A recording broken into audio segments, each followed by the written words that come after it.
Look at this terrible man. Look at him sit around procrastinating instead of working on content that his fanbase demands from him. God forbid he do anything above and beyond the Call of Duty. But hey, at least those earbuds he's wearing look nice. It almost saves us from wishing our eyes were blinded with bleach. His ears, though, flooded with high-quality sound from the fine folks at Raycon. The everyday E25s have been a lifesaver for him during quarantine. It's perfect for working or preventing yourself from going insane at home. As this man ponders the emptiness of his life, he can at least listen to high-quality sound rivaling other major brands at half the cost. The everyday E25s can do just that, offering him seamless Bluetooth connectivity, high-quality bass, and over 6 hours of battery life. We don't like seeing this as much as you do, so how do you feel about saving 15% off of your order? All you have to do is click the link in the description below or go to buyraycon.com/utree to take advantage of the offer. Be it at home, on the job, or taking a walk around the neighborhood, Raycons have you covered. Even this man. Thank them for sponsoring this video. If you're a curious cat, you might be wondering to yourself what my favorite choke in sports is. There are plenty to choose from, no need to dig deep into that regard and needlessly prolong the subject at hand. But one of these moments is above all the others, that is undeniable. I'll give you a hint as to what it is. It's in a sport that I have never covered on this channel. It's surprising, but after what you see, you will hopefully understand why this is. Jean van de Velde, at the 1999 British Open. A tale of an underdog who had victory within his grasp only for it to crumble away as he tried to touch it. A tragedy so painful that even Shakespeare would lambast it as unrealistic. Let me paint the scenario. Carnoustie is considered to be one of the toughest golf courses in the world, let alone the United Kingdom. It's a course that has been home to the Open on a regular basis since its inception, one that will challenge not only a golfer's skill but his fortitude. Its traps and bends will eat anyone alive. Those that survive to tell the tale will mark in horror of how hard it is to tame. To add to this, before the 1999 Open, the course went through a complete overhaul. A tough course ended up getting even tougher, and the only way it could be worse is if there were spike pits and a live dragon. I probably just gave a course architect bad ideas. Back to the Open itself, as mentioned, it ate a lot of golfers alive for 4 straight days. Former champions and legends of the game alike falling victim to the renovated course. Here begins the tragedy of one Jean van de Velde, an unknown on the international circuit, but a decent pro on the European tour nonetheless. To say he was having the tournament of his life would be like saying it was his wedding day. He was somehow controlling the allegedly uncontrollable. The best performances of the day on both Friday and Saturday, a 5-stroke lead heading into the final day of the tournament. Even for his unprecedented run, he was still calm and in control. There were some contenders, including a tie for second place, but van de Velde had a 3-stroke lead heading into the 18th and final hole. The hole itself is perilous and full of dangers. The berry burn snaking its way through the course like a serpent readying itself for the kill. A long, narrow fairway is the lone oasis in between 2 fields of deep rough. Just before the green, the burn sneaks back across the hole to give golfers pause in trying to be overly aggressive. And to add just a touch more of a challenge, 2 sand traps flank a rather unassuming green, well, in the speak of things. All of it leads up to a 487-yard par 4. So in this case, van de Velde could shoot a 6 on the hole and still win the tournament. In Carnoustie, the stereotype is miserable conditions. Rain, wind, the standard sort. Unsurprisingly, the weather was far from optimal. A dreary overcast day would eventually evolve into a steady rain, but that's what you come to expect. As long as van de Velde plays it safe, he should be okay. Problem was that he didn't. He came out aggressively trying to drive the ball to the green as quickly as possible, opting for a wood driver instead of an iron. The first shot barely made it over the burn onto the right-hand island's light rough, so the worst-case scenario didn't happen. Even then, van de Velde continues to be aggressive. Instead of playing it safe, he wants to hit the green. To finish this as soon as possible. Fortune favors the bold and all that, nothing wrong with tempting fate.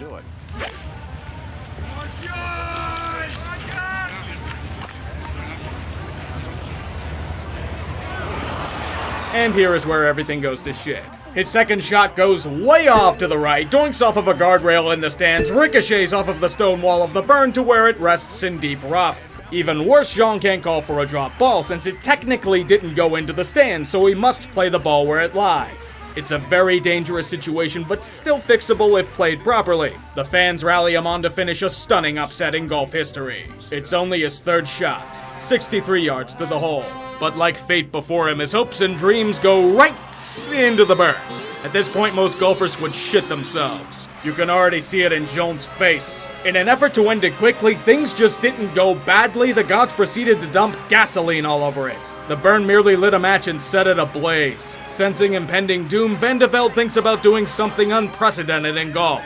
He was going to try and shoot the ball where it lied, drowning in water. Jean slowly undressed his soggy shoes and socks to traverse the burn. Then you now see Jean van de Velde, ankle deep in water, try to find the ball and attempt to shoot it out, avoiding a stroke penalty. Little did he know that this picture would end up becoming one of the most iconic in golf's recent memory. A man with a death wish. That is what Jean van de Velde has become. Unfortunately, we did not get an attempt to swing from the burn, as Jean chose to take a stroke penalty to set it up in a more hittable position. Alas, as we learned on the last shot, the deep rough isn't exactly the best spot for a golf ball. It proceeds to rest in a sand trap. A little shot on top of a sundae of death. At this point, he's already at 5 strokes, so unless a miracle happens, the best he can do is tie with the 2 second-place finishers. Fortunately for him, he manages to chip onto the green and finish with a triple bogey while he slowly dies on the inside. Honestly, it's impressive that he was able to rebound after that disastrous 18th to finish with some kind of dignity. Everything going wrong, yet still finding a way to salvage at least something from the rubble. He's able to at least play on in a 4-hole playoff with 2 other golfers.